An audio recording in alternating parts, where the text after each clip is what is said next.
Creative Maths and English NMMS questions with answers 2019 question number 51 to 60. So பாத்தீங்கன்னா ரவி என்பவர் ராகுலின் மகன், ராணி என்பவர் ராகுலின் சகோதரி, மேலும் அவருக்கு ராம் என்ற மகனும் கீதா என்ற மகளும் உள்ளனர்.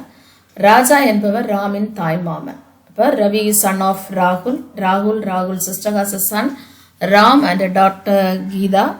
Raja is the maternal uncle of Ram. So இப்போ இதை நம்ம செய்ய போகிறோம். ஃபர்ஸ்ட் ரவி என்பவர் ராகுலின் மகன். இப்போ நம்ம இங்கே ஒரு பிக்சராக இதை போட்டோம்னா நமக்கு ஒரு அண்டர்ஸ்டாண்டிங்காக, ரவி என்பவர் ராகுலின் மகன். அப்போ மேலே இருக்கிற ஆளை நம்ம ராகுல் எடுத்துக்குவோம். இதை இவர் ராகுல். ஸோ இது ராகுல், சரியா? இப்போ இதில் கொஸ்டினில் என்ன சொல்லியிருக்கு அப்படின்னா, ரவி என்பவர் ராகுலின் மகன். இப்போ ரவியை நம்ம இப்போ குறிக்கிறோம். இப்போ ராகுலினுடைய மகன் ரவி. இது ரவி. இப்போ அடுத்து என்ன சொல்லியிருக்கு அப்படின்னா, ராணி என்பவர் ராகுலின் சகோதரி.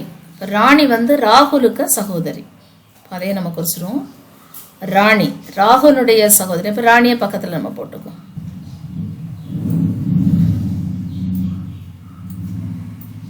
இது ராணி ராகுலுக்கு சகோதரி, அதனால பக்கத்தில் போட்டிருக்கிறோம். இவங்க ரெண்டு பேருக்கு என்ன உறவுன்னா, ராகுலுடைய சகோதரி ராணி சிஸ்டர். இந்த உறவு முறையெல்லாம் நம்ம குறிச்சு வச்சுட்டு செய்துட்டோம்னா நமக்கு ஈஸியாக இருக்கும். இது ராணி. இப்போ ராகுலுக்கும் ராணிக்கும் உறவு சிஸ்டர். இவங்க ரெண்டு பேருக்கும் என்ன உறவு அப்படின்னா சன், அதாவது ராகுலுடைய சன் ரவி. அதையும் வேணால் நம்ம எழுதிக்குவோம். ராகுலுடைய சன் ரவி, அதையும் குறிச்சிட்டோம். இப்போ அடுத்து என்ன க்ளூ கொடுத்துருக்காங்கன்னா, மேலும் ராணி என்பவர் ராகுலின் சகோதரி, மேலும் அவருக்கு ராம் என்ற மகனும் கீதா என்ற மகளும் உள்ளனர். இவங்க ராணிக்கு ரெண்டு பிள்ளைங்க, ஒன்று ராம் என்ற மகன், ஒன்று கீதா என்ற மகள். இது ராம், இது ராம். இந்த பொண்ணுக்கு பேர் கீதா. இது இவங்க ராணியுடைய பிள்ளைங்க. ராம் ராணியுடைய சன்.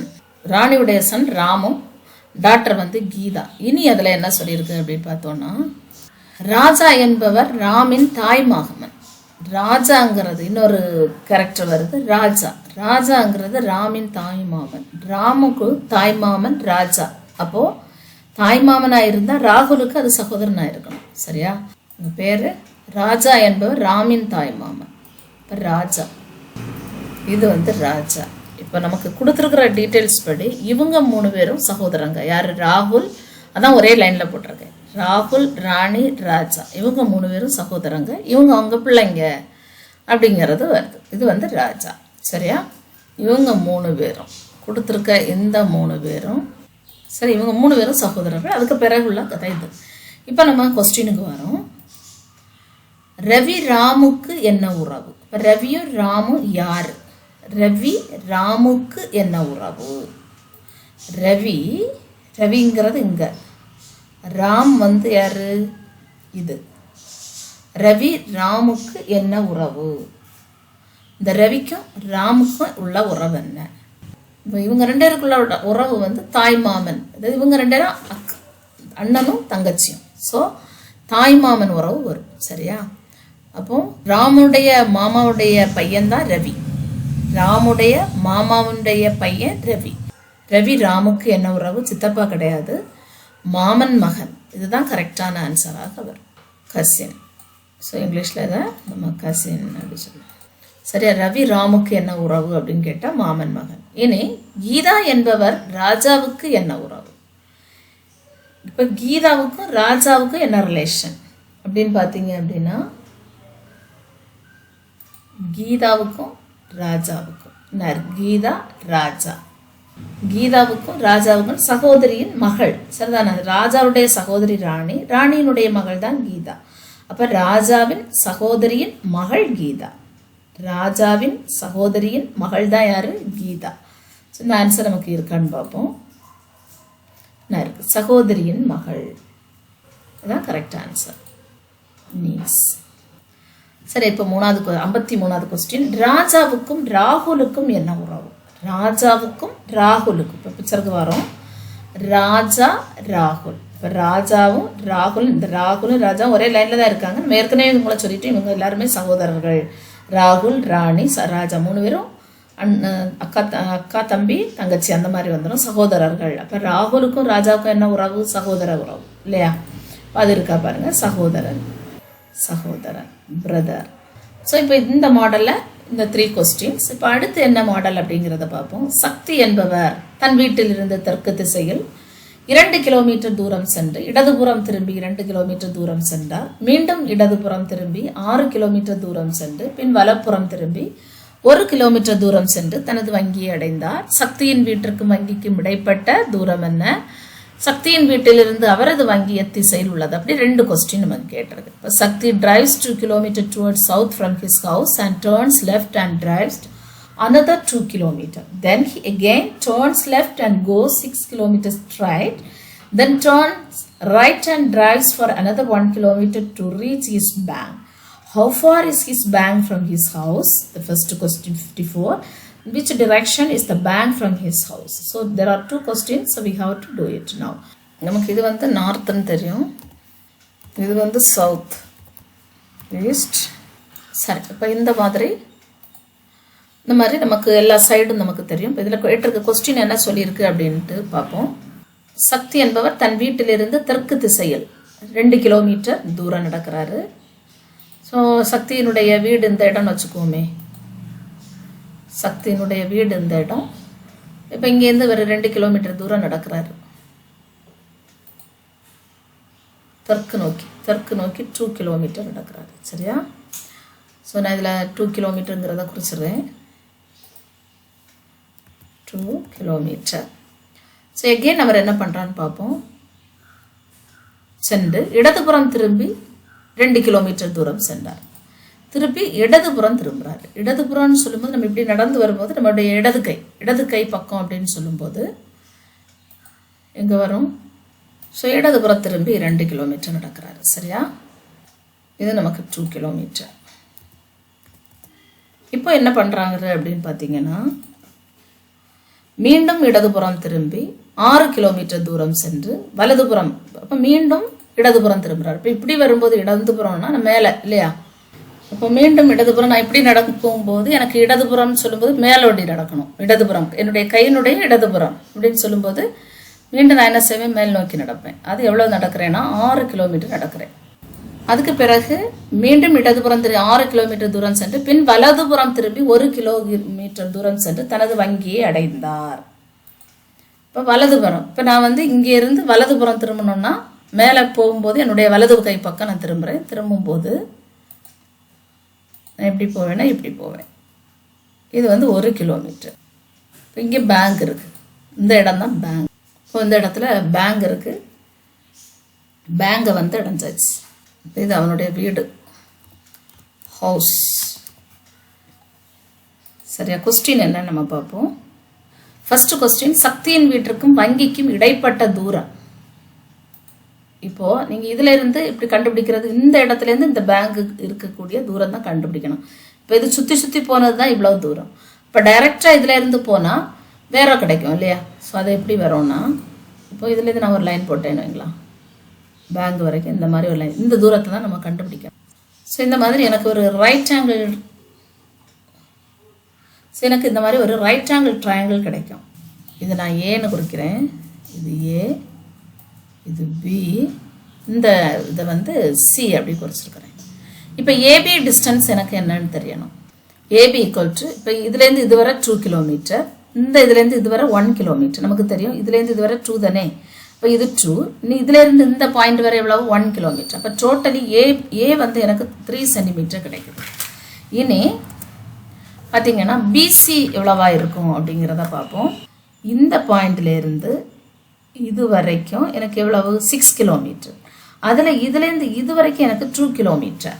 அப்போ இதுலேருந்து இது வரைக்கும் எவ்வளவா இருக்கும்? எனக்கு நிச்சயமாக 4 இருக்கும். அப்போ பிசி வந்து எனக்கு எவ்வளவா இருக்கும்? 4 சென்டிமீட்டராக இருக்கும். So BC equal to 4 centimetre. இப்போ எனக்கு கண்டுபிடிக்க வேண்டியது AC. AC equal to what?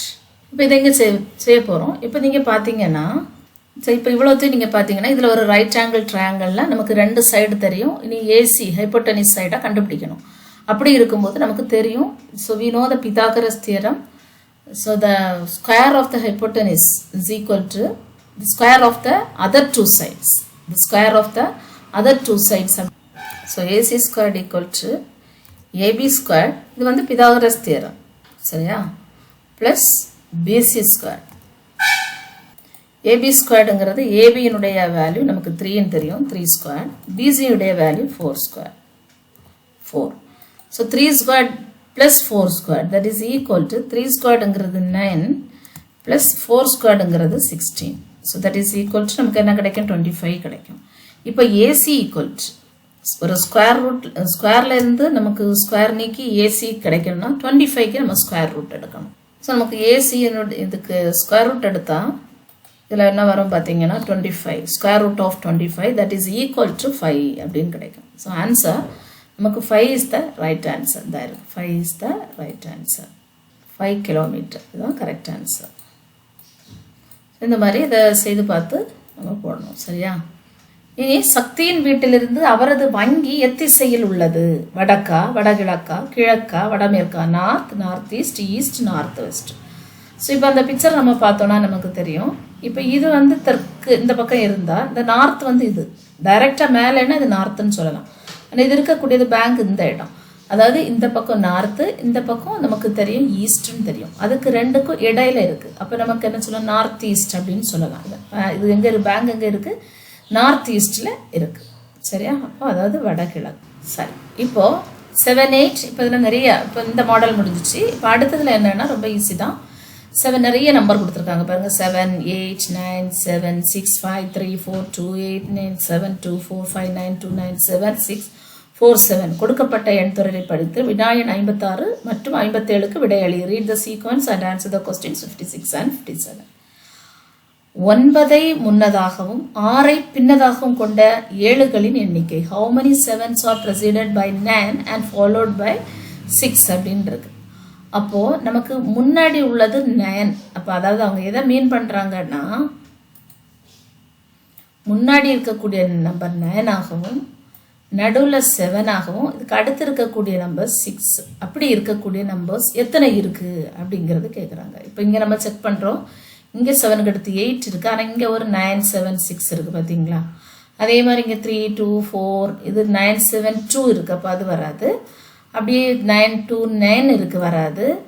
ஆனால் இங்கே ஒரு 9, 7, 6 இந்த ஒன்று இருக்கு, இந்த ஒன்று. அப்படி டோட்டலி நீங்கள் பார்த்தீங்கன்னா 2 அணா இருக்கு. ஸோ 2 தான் ஆன்சர்.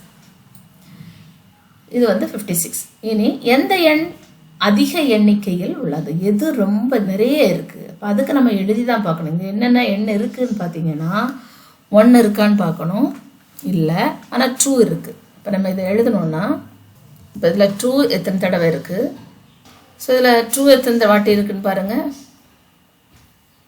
1, 2, 3 டைம்ஸ் இருக்குது. 2 வந்து 3 டைம்ஸ். இப்படி எல்லாத்தையுமே எத்தனை வாட்டி இருக்குங்கிறத எழுதணும். இதே மாதிரி 3 எத்தனை தடவை இருக்குன்னு பார்க்கணும். 3, 1, ஒரே ஒரு தடவை தான் இருக்குது 3. இதே மாதிரி 4ம் 5ம். சரி, இப்போ 4 how many டைம்ஸ்ன்னு பார்ப்போம்.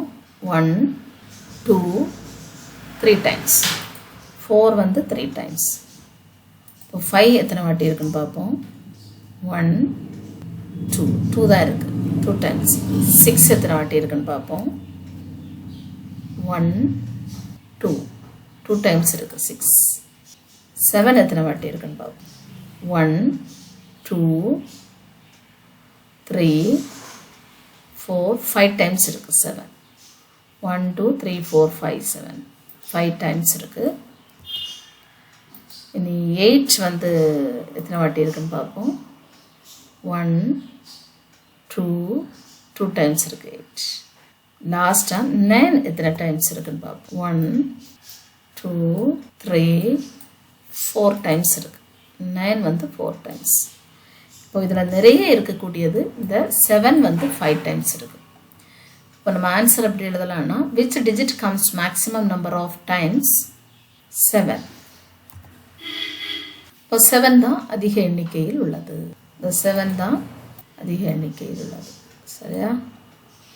இனி அடுத்த கொஸ்டின் 58. தந்தையின் வயது மகனின் வயதை போல் 4 மடங்கு, அவர்களின் வயதுகளின் கூடுதல் 40 எனில் மகனின் வயது, father is 4 times as old as his son and sum of their ages is 40, then the age of his son is. 8, 10, 12, 15 அப்படி கொடுத்துருக்காங்க.